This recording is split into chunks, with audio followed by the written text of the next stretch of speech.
Hello.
Good morning.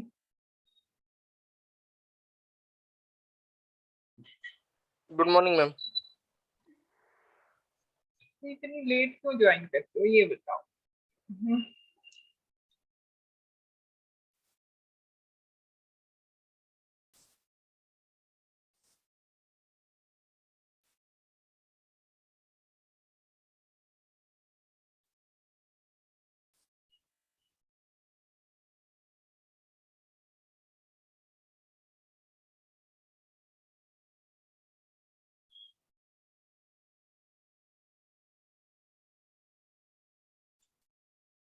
चलो,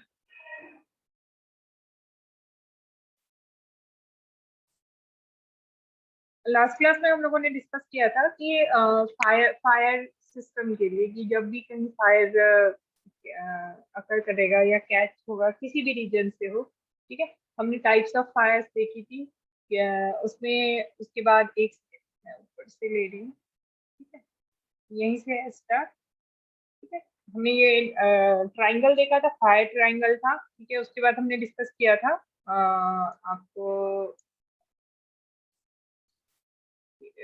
tetrahedron, fire tetrahedron हमने discuss किया था। उसके बाद काउजेज ऑफ फायर कि किस काउज से आपके फायर जो होते हैं वो कैच अप होती है, कौन कौन से रीजन है उसके बाद हमने डिस्कस किया था कि कौन कौन सी क्लास होती है फायर को, कैसे हम क्लासिफाई कैसे करते हैं। ठीक है, क्लासेस ऑफ फायर। ठीक है, इससे पहले हमने देखा था टाइप्स ऑफ फ्यूल, और टाइप्स ऑफ फ्यूल्स के बेसिस पे हमने फायर को क्या किया था, क्लासिफिकेशन किया था, class A, class B, class C, class D और क्लास के और एफ। ठीक है, तो ये कहाँ कहाँ यूज होता है, इसको कैसे हम मैम एक आइडेंटिफाई। चीज आपको पूछनी थी अभी। हाँ जी बोलो। मैम एक वो होता है ना, CHS पिक्टोग्राम जैसे बोलते हैं, उसका यूज किया जाता है ना फायर को दिखाने के लिए। हाँ तो ये पिक्टोग्राम ही है बेटा, इसी के नहीं थ्रू नहीं हम। मैम, मैं आपको ना उसका लिंक भेजता हूँ, एक सेकंड। ये एक सेकंड, लिंक तो भेज दोगे आप, मैं देखूंगी कैसे, मेरे पास मोबाइल तो है नहीं, मैं देख के कल डिस्कस कर लेंगे फिर उसको। ठीक है सूरज, हेलो। Okay ma'am. ठीक है, आप भेज दो, लिंक भेज दो, मैं देख लूंगी। ठीक है, अभी एक्चुअली मेरे पास फोन ही है, मोबाइल मुझे लेना पड़ेगा, एक सेकंड रुको, दिखाना है।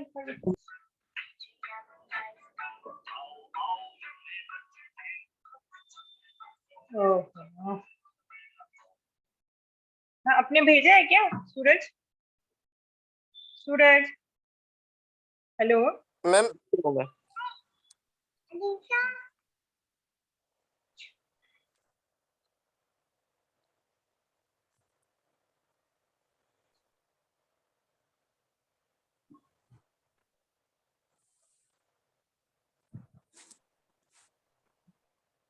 यस मैम, भेज दिया मैंने। एक सेकंड में चेक कर। ठीक है, तो उसमें हमने ये डिफाइन किया था कि टाइप्स ऑफ फायर और टाइप्स ऑफ ये हाँ, तो ये उसी में आ जाता है ना बेटा, ये GHS है ना, ये आपका हैजार्ड पिक्टोग्राम। Yes ma'am.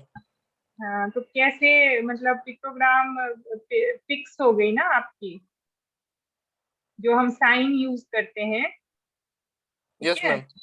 हाँ बस वही है, साइन डिफरेंट टाइप्स के साइन है ना, जैसे हमने पहले भी डिस्कस किया था कि जो जो आपका, जैसे किसी भी कैसे हम आइडेंटिफाई कैसे करते हैं। ठीक है, कि ये इसमें भी आपके, इसमें भी था, हमने क्विज भी किया था साइंस के, दैट इज अ पिक्टोग्राम। ठीक है, आप पिक्चर के थ्रू क्या कर रहे हो, अवेयर कर रहे हो लोगों को। ठीक है, जैसे डेंजर के साइन में हम ओके। क्या करते हैं, दो बोन्स और एक वो स्केलेटन बना के वहां पे डाल देते हैं, तो उसका क्या मीनिंग हो गया कि दिस इज द डेंजर, है ना। साइन, जो हम साइन यूज कर रहे हैं that is a pictogram. Okay ma'am, मुझे लगा मैम उसमें क्योंकि ना वो फायर और गैसेस का ये सब था, इसलिए मुझे लगा कि ये वाला कहीं वो तो नहीं है। सेम वही है, सेम वही है, वहां पे बस वो सिंबल है कि कहाँ पे, जैसे अब क्लास आपको अब कल हमने डिस्कस किया था, क्या डिस्कस किया था कि विदाउट हम ये जाने हुए कि किस टाइप का फायर है, हम फायर एक्सटिंग्विशर यूज नहीं कर सकते। ठीक है, तो उस फायर को आइडेंटिफाई करना होता है, ऐसे नहीं है कि मतलब जो फायर मतलब वो करने आते हैं, कंट्रोल करने आते हैं, उनको ये चीज पता होती है कि कहाँ पे किस रीजन से फायर, फायर जो है वो कैच हुआ है। ठीक है, क्यों क्यों आग लगी क्यों है। ठीक है, तो उसी के बेसिस पे क्या होती है कि आपका एक्सटिंग्विशर यूज किया जाता है। ठीक है, जैसे अब ये क्लास ए है, तो क्लास ए मतलब ये टाइप ऑफ फायर हो गया, ऑर्डिनरी कंबशन हो गई, जैसे पेपर, वुड, क्लोथ, आप इसको किसी भी चीज से कंट्रोल कर सकते हो, है ना। आपने पानी डाल दिया तो भी कंट्रोल हो जाएगा, आपने क्या कहते हैं, ड्राई कार्बन डाइऑक्साइड भी डालोगे जो एक्सटिंग्विशर में होता है नॉर्मली, जो हमारे घर के मतलब लैब में या गाड़ियों में लगा होता है, वो क्या होता है, कार्बन डाइऑक्साइड होती है। तो हम क्या कर रहे हैं, जो फायर ट्राइंगल है, फायर ट्राइंगल में थ्री मेन चीज है, फ्यूल, ऑक्सीजन, है ना, और हीट, ये तीन चीजें हैं। अगर ये इन तीन चीजों में से इस ट्राइंगल का कोई भी एक आपका एज हम हटा दें, है ना, ये फायर ट्राइंगल है, इसमें से कोई भी एक एज अगर हमने रिमूव कर दिया, तो फायर ऑटोमेटिकली क्या होगी, कंट्रोल हो जाएगी, है ना। हमने फ्यूल हटा दिया तो भी फायर कंट्रोल हो जाएगा। ये क्लोज लूप बनेगा तभी वहां पे फायर आपका क्या होगा, एग्जिस्ट करेगा कहीं पे भी। ये तीनों चीजें होंगी तभी एग्जिस्ट होंगी फायर, अदरवाइज फायर एग्जिस्ट नहीं होंगी। ठीक है, तो इन तीनों चीजों में से हमें कंट्रोल करने के लिए क्या करना है कि इन तीनों में से हम किसको रिमूव कर सकते हैं। ठीक है, और रिमूव करने के लिए कौन कौन सी चीजें यूज कर सकते हैं वो डिपेंड करती है फ्यूल के टाइप्स पे, है ना। कि अगर मान लो इलेक्ट्रिसिटी है तो, और पेट्रोल है ना। अब पेट्रोल जहाँ पे भी पेट्रोल पंप वगैरह है, वहां पे अगर हम पानी डाल के अगर हम उसको बुझाना चाहे, कंट्रोल करना चाहे, तो वो कंट्रोल होगा? ये बताओ। नहीं मैम, उल्टा वो नहीं होगा, तेल पानी के उल्टा ऊपर होगा। तैरेगा तो आग और हाँ, फैलेगी। ठीक है, ऑयल पानी के ऊपर क्या करेगा, फ्लोट करेगा। फ्लोट करेगा तो आग तो वैसी की वैसी हो जाएगी। इसी तरह अगर मान लो इलेक्ट्रिसिटी के थ्रू अगर कहीं पे भी फायर कैचअप हुआ है, फायर कैच हुआ है, तो वहां पे हम वाटर यूज नहीं कर सकते, या तो हम सैंड यूज कर सकते हैं या कोई ऐसा ड्राई आपका एक्सटिंग्विशर यूज कर सकते हैं, जिसके थ्रू हम उसको क्या कर सकते हैं, बंद कर सकते हैं। मतलब ऑक्सीजन लेवल हमें कम करना, फायर एग्जिस्ट कर रही है, हीट है, फ्यूल है, अगर वहां पे ऑक्सीजन लेवल हमने कम कर दिया तो भी हमारा क्या हो जाएगा, कंट्रोल हो जाएगा। तो यही इसका मेन जो पर्पस है फायर का, यही पर्पस है। ठीक है, अब केमिकल फैक्ट्रीज वगैरह होती है, वहां पे डिफरेंट टाइप्स के फायर एक्सटिंग्विशर यूज होती है। ठीक है, तो उसको हम कैसे आइडेंटिफाई कैसे करते हैं, इसी सिंबल्स के through. This is a pictogram, कि ये ए है, ये बी है। अब यहाँ पे ये देखो, ये लिखा हुआ है ना ABCDEF, है ना। तो ये इसी की वजह से हम डिफाइन कर सकते हैं कि हमें यहाँ पे क्या, कौन सा एक्सटिंग्विशर यूज करना है। ठीक है, अब जैसे आप मॉल में जाओगे तो मॉल में क्या होता है, आपका हर एक जगह फायर एक्सटिंग्विशर भी होता है और एक स्प्रिंकल्स भी लगे होते हैं। अभी हम देखते हैं इसी में। अब ये हमने इसके बाद हमने डिस्कस किया था कि टाइप्स ऑफ एक्सटिंग्विशर, कि कौन से टाइप्स के किस क्लास के लिए कौन सा एक्सटिंग्विशर सुटेबल होता है, यूज कहाँ पे होता है। ठीक है, प्रेशराइज वाटर एक्सटिंग्विशर है, कार्बन डाई एक्सटिंग्विशर है, इसको हम BC ए के लिए भी यूज कर सकते हैं, पर ए के लिए तो नॉमिनल होता है, प्लास्टिक और इससे इतनी ज्यादा आग फैलती नहीं है। तो BC फायर के लिए हो गया, और ड्राई केमिकल एक्सटिंग्विशर हम ABC तीनों के लिए यूज कर सकते हैं। ठीक है, हेलोन होता है ना।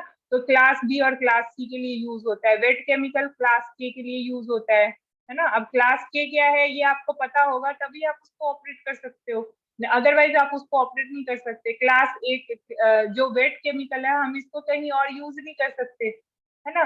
तो फिर वो चीज आपको ध्यान रखनी होती है। ये टाइप्स इसीलिए, फायर फायर जो है वो सबसे डेंजर है ना। पूरा लॉस होना, और कितने लोग इसमें बर्न होंगे, क्या होंगे, इनका जो है वो एक पूरा प्रॉपर कंस्ट्रक्शन होती है। जब भी कोई इंडस्ट्री या कोई भी आपका कहीं पे भी बिल्डिंग्स वगैरह बन रही है, हाई राइज बिल्डिंग्स है, वहां पे अगर फायर होता है तो वहाँ ये सारी चीजें रखी रहती है। ठीक है, जैसे अब हम लोग ही रह रहे हैं, तो यहाँ हमारे गेट के बाहर स्टेयर के पास आपका एक्सटिंग्विशर लगा हुआ है, CO2 का एक्सटिंग्विशर है। नीचे जो है आपका वो स्प्रिंकल वाला लगा हुआ है, वो भी डिफरेंट टाइप्स के आते हैं। ठीक है, उसके बाद जब भी फायर कैचअप होती है तो हमें क्या करना है, ये रेस ध्यान रखना है। ठीक है, एक्सटिंग्विशर यूज करते हुए हमें पास ध्यान रखना है।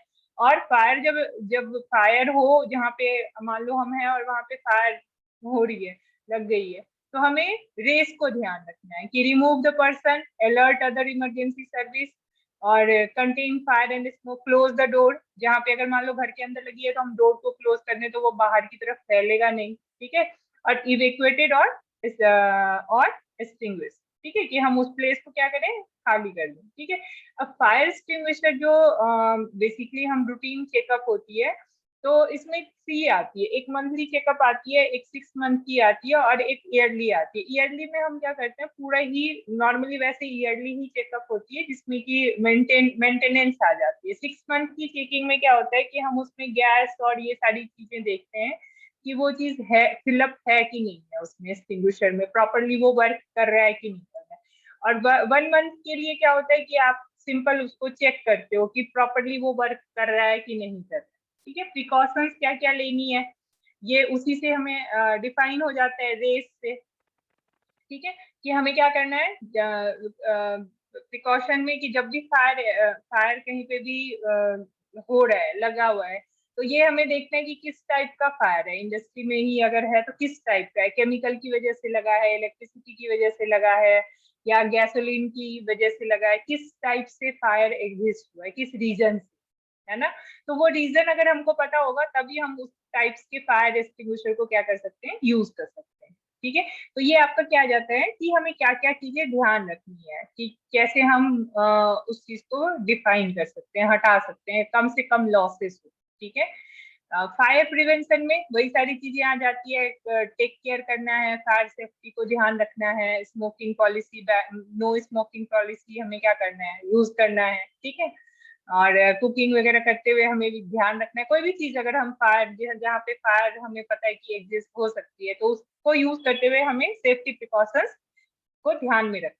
ठीक है, और अगर इंडस्ट्री में इस तरह की फायर होती है तो क्या होता है, लार्ज लॉसेस होती है। ठीक है, लार्ज लॉस ऑफ फायर, क्योंकि जॉब मतलब पूरी की पूरी आपकी क्या होगी, इंडस्ट्री पूरी की पूरी ही खत्म हो जाएगी। कहीं पे भी अगर आग लगा और उसको प्रॉपरली हम उसको इमीडिएट इफेक्ट से वो अगर नहीं कंट्रोल में आया तो बात काफी सारी लॉसेस होती हैं, जिसका कि सोशल और जो वहाँ जॉब करते हैं उनके ऊपर भी काफी इफेक्ट पड़ता है। ठीक है, मैन्युफैक्चरिंग के ऊपर भी इफेक्ट पड़ेगा। ठीक है, मेन काउजेस ऑफ फायर हमने पढ़ा था। ठीक है, फायर प्रोटेक्शन सिस्टम, अब यहाँ पे हम आते हैं। फायर प्रोटेक्शन सिस्टम आपका क्या हो गया, आपका कि जो भी हम हाइड्रेंट्स वगैरह यूज करते हैं, इसका क्या होता है, एक लेआउट होता है किसी भी इंडस्ट्री में। जब भी अब आजकल, पहले तो इतना ध्यान नहीं दिया जाता था, लेकिन अब आजकल जब भी कोई भी, चाहे मॉल हो चाहे कोई बड़ी बड़ी बिल्डिंग्स ऐसे बन रही हो, तो वहाँ फायर सिस्टम आपका क्या होता है, पहले से ही प्री प्लान होता है कि कैसे हमें उसको मैनेज करना है। आप देखते होंगे मॉल में फॉल्स सीलिंग होती है, और कहीं कहीं आपको ऐसे कुछ फ्लावर जैसा कुछ दिखता होगा। ठीक है, अभी दिखाती हूँ मैं। तो जो प्रोटेक्शन सिस्टम है वो टू टाइप्स के होते हैं, एक्टिव और पैसिव। एक्टिव सिस्टम में डिफरेंट टाइप्स के आते हैं, water based system, powder based system, gas based system. ठीक है, अब इसमें जो वाटर बेस्ड सिस्टम आते हैं इसके भी 4 टाइप्स हैं, हाइड्रेंट, स्प्रिंकलर, स्प्रे और फोम। ठीक है, तो हाइड्रेंट टाइप्स अब यहाँ पे आते हैं कि जो स्प्रिंकल सिस्टम है, सबसे पहले स्प्रिंकल सिस्टम। एक सेकेंड,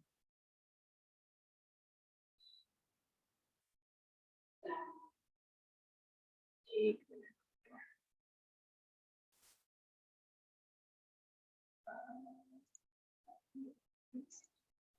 हाँ, ये स्क्रीन विजिबल है आप लोगों को?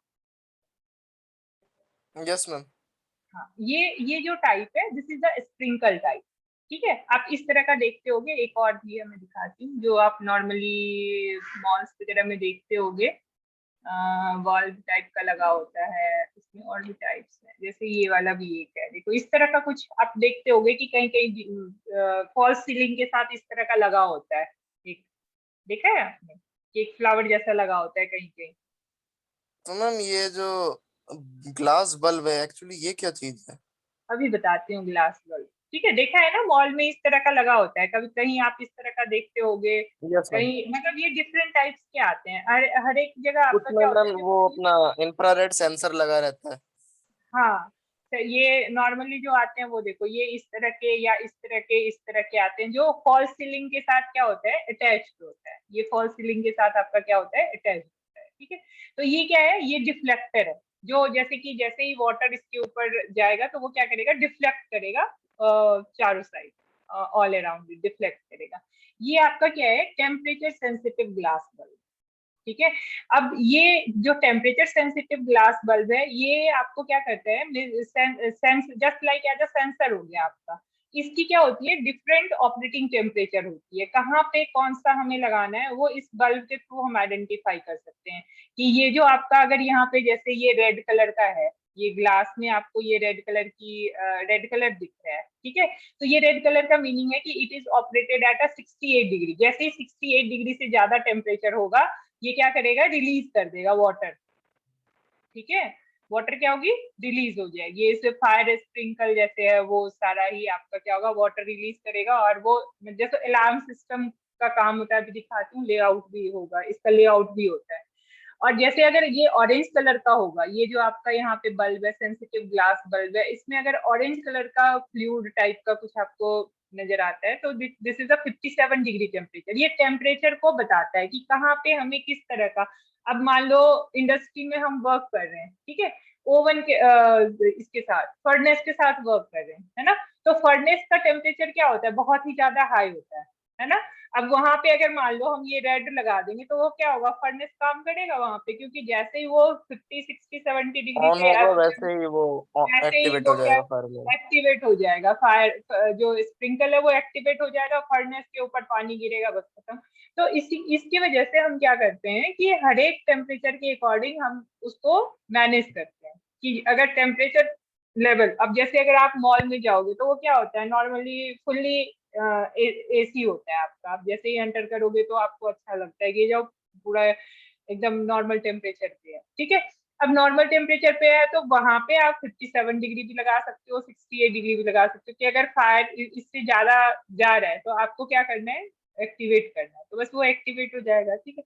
ये सीलिंग असेंबली है, सीलिंग फॉल सीलिंग के साथ जो भी लगा होता है, आप ध्यान देना, आप कभी जाओगे तो ध्यान देना, बहुत जगह आपके ऐसे ऐसे फॉल सीलिंग में इस तरह के हेड कंपोनेंट लगे होते हैं, बल्ब लगा होता है।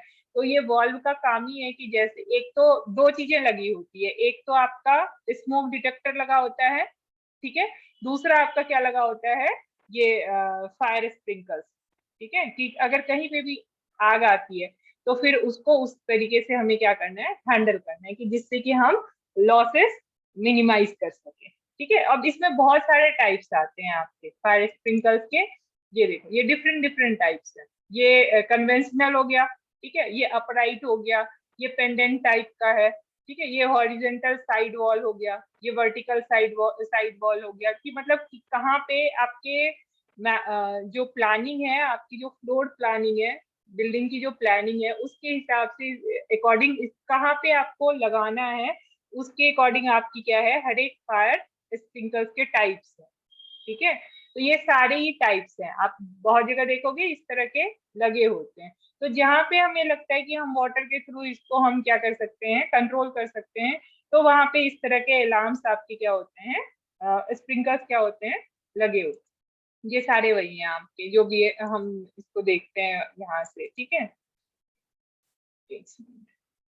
ठीक है, तो ये अलग अलग डिफरेंट मेटल फ्रेम्स के बने होते हैं, जिसको कि हमें क्या करना होता है, लगाना होता है। ये देखो इसमें भी अलग अलग टाइप्स के हैं कि कहाँ पे हमें इसको मैनेज करना है। ये ग्रीन कलर है, अब हर एक कलर का क्या है कि स्पेसिफिक टेम्परेचर है, कि अगर उस टेम्परेचर को, अगर उस वहां उससे बिलो टेम्परेचर है तो ठीक है, अगर जैसे ही उससे ज्यादा हाई टेम्परेचर होता है तो हमें क्या करना है, फायर कंट्रोल करना है, स्प्रिंकल्स करना है। ये ऑटोमेटिक सिस्टम होता है। एक सेकेंड, मैंने अभी लेआउट देखा था। हम्म,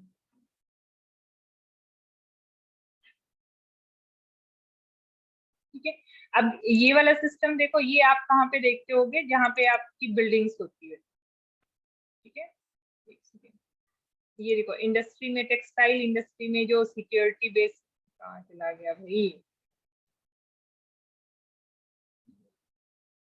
इस तरह का लेआउट आप देखते होगे, एक सेकेंड, है ना, ये इस तरह का लेआउट है, ठीक है। ये जैसे पाउडर बेस्ड प्रोटेक्शन सिस्टम है, this is the powder based protection system, यहाँ पे भी आपका लगा हुआ है। ये गैस बेस तो सबने देखा हुआ है, तो इजीली है, ये बेसिकली यूज होता है जैसे ड्राई केमिकल होती है जहाँ पे, वहां पे हम इसको क्या करते हैं, यूज करते हैं, जो आपका आता है, ठीक है।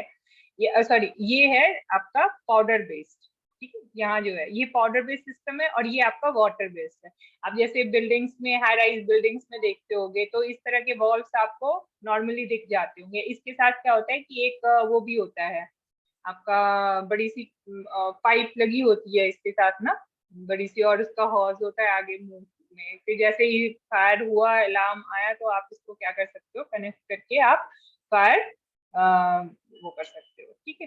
तो इसी में आ जाता है, ये आपका गैस बेस हो गया, जो नॉर्मली आपका कहाँ पे लगा होता है, गाड़ियों में लगा होता है, लैब में लगा होता है, ये सारी चीजें होती है। तो ये तो प्रोटेक्शन हो गई कि कैसे हम प्रोटेक्शन कर सकते हैं, ठीक है। ये आपका क्या है, फोम बेस्ड, ठीक है, this is the foam based fire system, ठीक है। अब इसमें क्या है कि जैसे ही फायर आपकी आपको डिफाइन होगा कि यहाँ पे फायर है, तो वो क्या करेगा, ये फोम बेस्ड सिस्टम आपको क्या वर्कआउट करना स्टार्ट कर देगा, ठीक है। जैसे यहाँ पे भी देखो, है ना, तो ये फोम की वजह से क्या होगा, आपका वो फायर जो है वो खत्म हो जाएगा, ठीक है। जैसे यहाँ पे भी आपका ये देखो,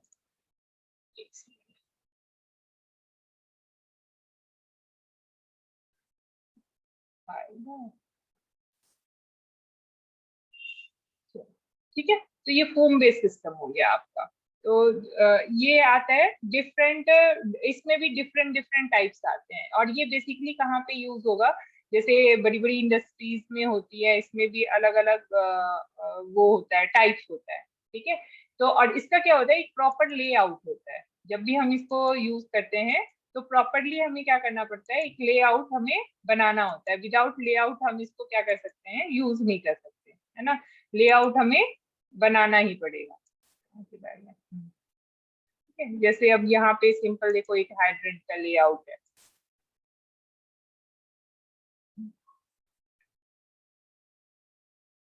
ठीक है, अब ये देखो यहाँ पे क्या है कि एक लेआउट बना हुआ है, इसी लेआउट के अकॉर्डिंग आपकी क्या होगी, फायर सिस्टम वर्क करेगी। अब यहाँ पे ये देखो, जैसे नॉर्मली इस तरह का आपको दिख जाता होगा कि एक आपका क्या है, वहां पे बॉक्स बना होता है, आप चाहो तो उसको तोड़ के और वो कर सकते हो। अलार्म सिस्टम, हर एक जगह अलार्म सिस्टम होता है।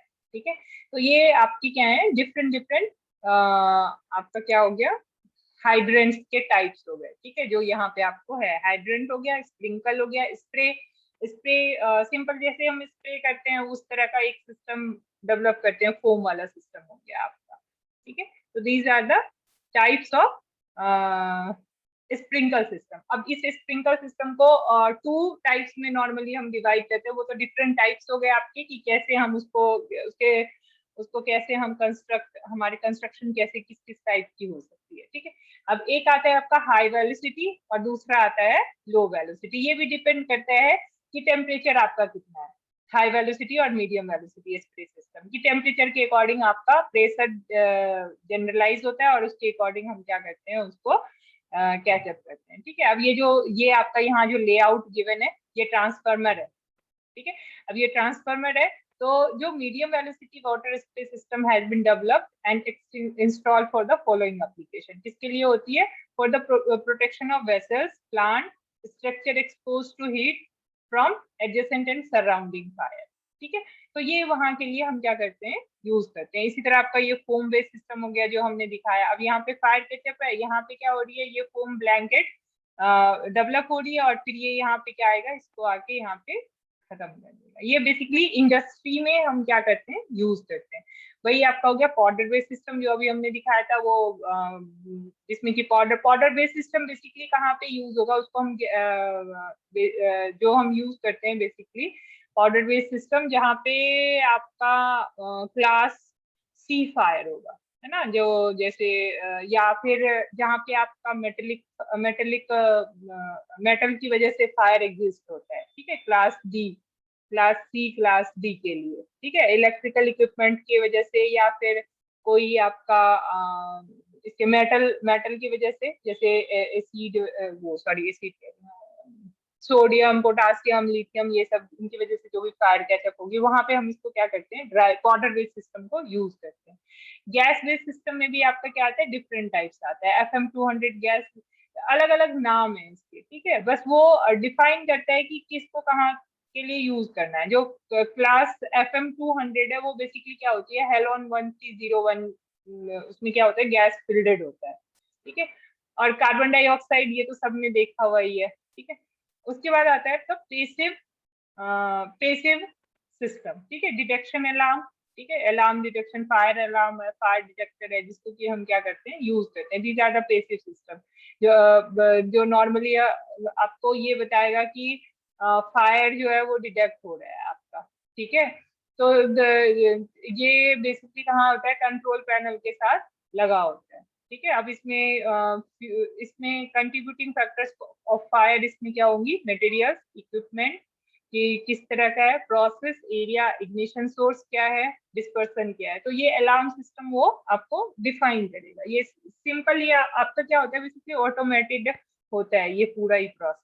ठीक है, तो दीज आर द पेसिव। ठीक है, अब ये सिंपल आपका क्या हो गया, safety consideration in plant side. कहीं पे भी अगर आपको प्लांट साइड पे है, तो दो सेफ्टी कंडीशंस आपको क्या होंगे, ध्यान रखने होंगे, कंसीडर करने होंगे। ठीक है, तो जनरल एक आती है आपकी जनरल इसमें, और दूसरा आता है नेचुरल। ठीक है, जनरल में क्या आता है, buffer zone, location of the other hazard installation in vicinity, inventory of toxic and hazardous material, adequate of fire fighting water supply, access to emergency equipment, availability of emergency response, support for the adjacent industries and the community. ठीक है, these are the safety plans of the site. किसी भी site पे आपका जो है safety plan जो work करेगा वो इसी के अकॉर्डिंग करेगा। यहाँ तक किसी को कोई दिक्कत भी है?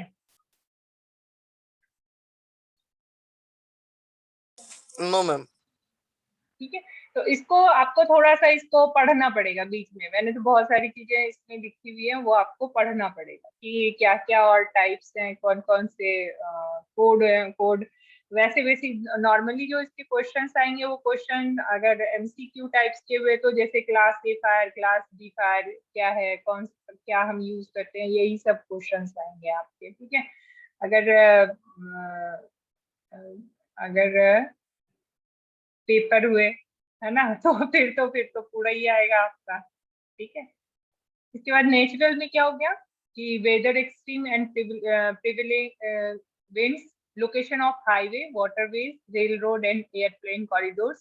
ठीक है, environmental and waste disposal restriction during emergencies, maintenance and inspection। ये इसमें किसमें आता है? प्लांट साइट्स में आता है, जहाँ पे कि आपको सेफ्टी कंसिडरेशन आपको ध्यान रखना होता है। ठीक है, आप नॉर्मली आप देखते होगे कि सिंपल अगर हाई राइज बिल्डिंग्स है तो आप देखते होगे कि नाइट में एक वो बल्ब जलती रहती है रेड कलर की, तो वो भी क्या है? सेफ्टी साइन है आपकी कि यहाँ पे कुछ है, हाई राइज है। तो वो किसके लिए सेफ्टी होती है? एयरप्लेन्स के लिए सेफ्टी होती है। तो वैसे ही हमें फायर के लिए भी क्या करना है? सेफ्टी ध्यान रखनी है, चाहे घर हो चाहे इंडस्ट्री हो, हर एक जगह आपको इस चीज का क्या करना पड़ेगा? ध्यान रखना होगा। ठीक है, अब नेक्स्ट आती है fire risk and it's assessment, कि अगर कहीं पे भी फायर मतलब जो रिस्क असेसमेंट है वो हम कैसे करेंगे। ठीक है, तो सबसे फर्स्ट होता है कि टाइप्स ऑफ जो there are 5 types of fire risk assessment. ठीक है, असेसमेंट करने के लिए 5 चीजें। ठीक है, रखते हैं। ठीक है, सबसे फर्स्ट आता है आइडेंटिफाई द फायर हैजार्ड्स।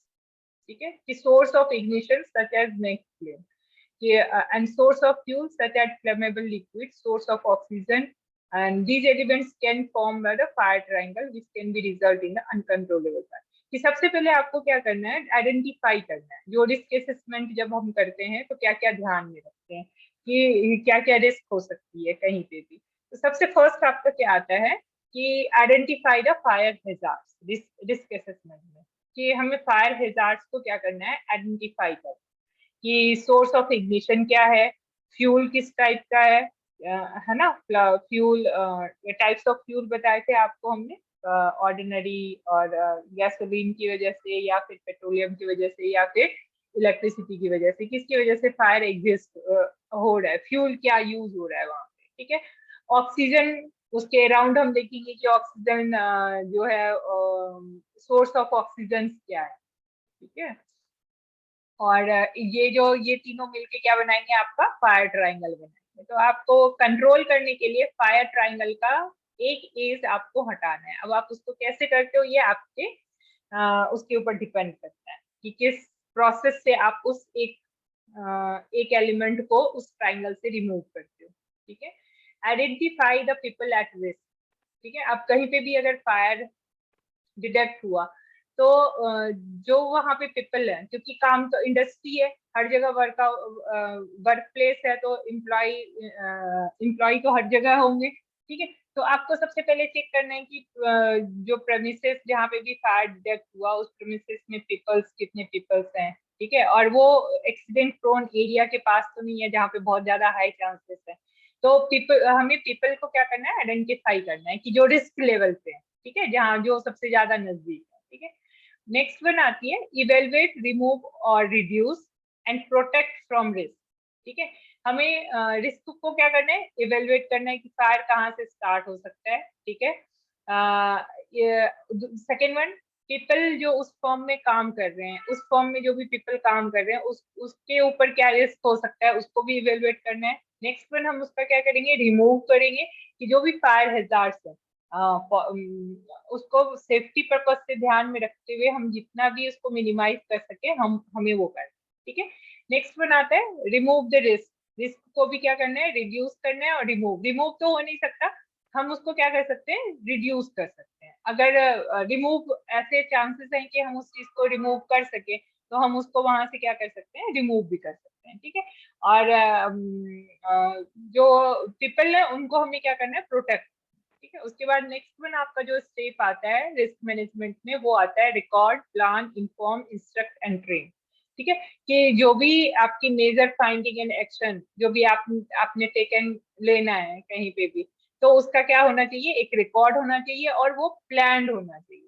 ठीक है। कोई भी कि हमने किसी पीपल को रिस्पॉन्सिबिलिटी दी है सारी प्लान को एग्जीक्यूट करने की, तो वो प्रॉपर तरीके से एम्प्लॉय को इंस्ट्रक्ट होना चाहिए, इंफॉर्मेशन सबको अवेलेबल होना चाहिए, उसको ट्रेनिंग प्रोवाइड करनी चाहिए उस टाइम।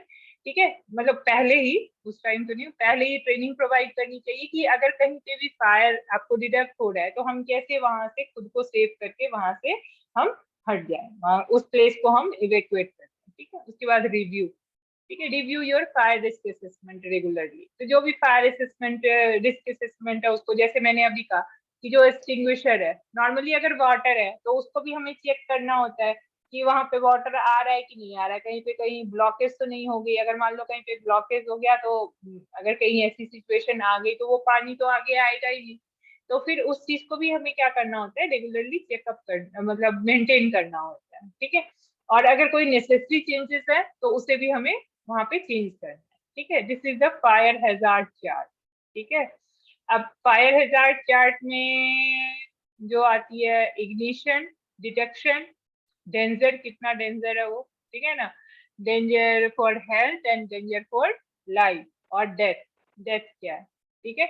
और ये होगी आपकी फायर हैजार्ड होगी। तो इसमें डिफरेंट आपके कलर्स हैं, अलग अलग कलर से अलग अलग चीजों को डिफाइन कर रखा है कि अब कहीं पे भी अगर फायर एग्जिस्ट कर रही है, ठीक है, तो टेम्परेचर तो आपका हाई होगा ही वहां पे। ठीक है। तो टेम्परेचर हाई होगा, ऑक्सीजन लेवल कम होगा, और जिस रीजन से फायर एग्जिस्ट कर रहा है, ठीक है, कि कौन सा रीजन है, अगर जैसे केमिकल है या नॉर्मली कोई भी है, तो वहां पे क्या होगा, आपका टॉक्सिक रिलीज होगा, है ना, टॉक्सिसिटी होगी, कि वो आपके हेल्थ के लिए, स्मोक होगा, टॉक्सिसिटी होगी, जो आपके हेल्थ के लिए क्या है, इंजर्ड है, आपको उस वजह से हो सकता है कोई प्रॉब्लम हो जाए इन फ्यूचर, कोई प्रॉब्लम है तभी आपको पता ना चले, लेकिन इन फ्यूचर जैसे हम कभी गिर जाते हैं, चोट लग जाती है, तो हमें इंस्टेंटली पता नहीं चलता, हमें लगता है हाँ चलो कोई बात नहीं, थोड़ी सी चोट लगी है, लेकिन डे 1 डे या 2 डे, आफ्टर 2 डेज हमें पता लगता है कि नहीं हम पेन हो रहा है, अब कहाँ पेन हो रहा है ना, तो क्यों हो रहा है, तो वो हमें तब पता लगता है। तो वैसे ही स्मोक और टॉक्सिसिटी जो होती है उसके इफेक्ट कभी कभी तो इंस्टेंटली दिख जाते हैं और कभी कभी लेट दिखते हैं। ठीक है।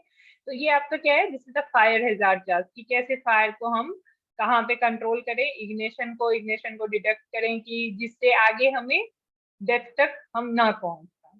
ठीक है। तो ये आपका क्या है, this is the fire hazard chart, आज यहीं तक। ठीक है।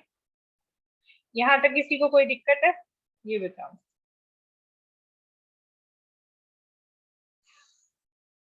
No ma'am. ठीक है। अच्छा, कल हम लोग ना एक छोटा सा क्विज कर लेंगे। ठीक है। मैंने क्वेश्चन बना रखे हैं। MCQ ma'am. हाँ, जस्ट लाइक एमसीक्यू टाइप्स के ना।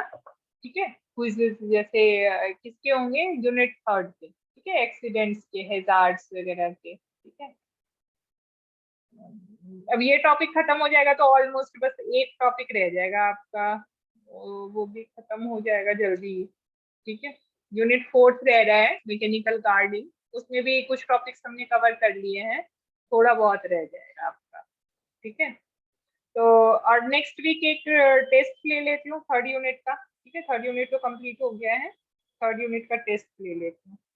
ठीक है। हेलो, भाई बोलोगे कोई, ओके। राहुल, राहुल, मयंक, और ये असाइनमेंट के बच्चे, जैसा इसमें तो सबकी आ गई है असाइनमेंट। अनुपम, आपने प्रेजेंट नहीं किया बेटा पीपीटी। अनुपम, अनुपम हो यहाँ पे, और मयंक, मयंक, मयंक, यस मैम, मैं तो हूँ। हाँ वो मैं आपको वही कह रही थी, आपने पीपीटी उस क्लासरूम पे डाली नहीं आपने पीपीटी असाइनमेंट की। अच्छा मैम, असाइनमेंट किया जो आपने वो कराया था, वो पीपीटी शो करनी थी वो वाली? हाँ वही वही वही वही वही आपको उस मैम वो असाइनमेंट डालनी के। कहाँ पे है मैम? मेरे को वो नहीं मिल रहा था मैम, वो क्या? पोर्टफोलियो नहीं मिल रहा है जिसमें डालनी है। अरे वहां तो रखा तो है, वहीं तो करा हुआ है, उसको पीडीएफ में कन्वर्ट करके डाल दो उसमें क्लासरूम पे। ठीक है मैम, मैं अभी देख लूंगा ना, फिर आज डाल दूंगा। मार्क्स तो लगा दिए आपके, क्योंकि मार्क्स चले गए हैं। ठीक है, मार्क्स तो लगा दिए मैंने आपके, है ना। और क्या कहते हैं, आप उस पर डाल देना लेकिन, ठीक है। Okay ma'am. ठीक है, चलो ठीक है, चलो फिर कल मिलते हैं, ठीक है। अच्छा सुनो मयंक, मयंक, यस मैम। हाँ ये जो आज मैंने लिंक भेजा है ना, यही लिंक रहेगा आपका अब, ठीक है। लिंक मैम क्लास का? हम्म, मैंने वो कैलेंडर के साथ ऐड करके भेजा है, अब देखो रहता है कि नहीं रहता है। मैं एक बार चेक कर लूंगी। मैंने तो वही उसके साथ दिया, अब डेली भेजने से अच्छा एक दिन भेज दो बस, ठीक है। तो लिंक मेरे ख्याल से कल देखते हैं वही होगा। मैंने अलार्म भी उसमें वो भी डाल दिया। आप लोगों को आती है वो अलार्म? आई थी आज, मिली थी कैलेंडर के साथ। गूगल क्लासरूम पे मैम? क्लासरूम में नहीं मिलेगी बेटा, मैंने यहाँ पे अच्छा। दिया है ना जो, उसमें अलार्म भी डाला हुआ है, ठीक है। तो देखना कल, अच्छा अब 9 बजे का, 9 बजे का मैंने लगा रखा है, एक बार बताना कि उसमें अलार्म आप लोगों को मैसेज मिल जाता है कि नहीं मिल जाता है, ठीक है। ठीक है मैम। ठीक है, चल ठीक है।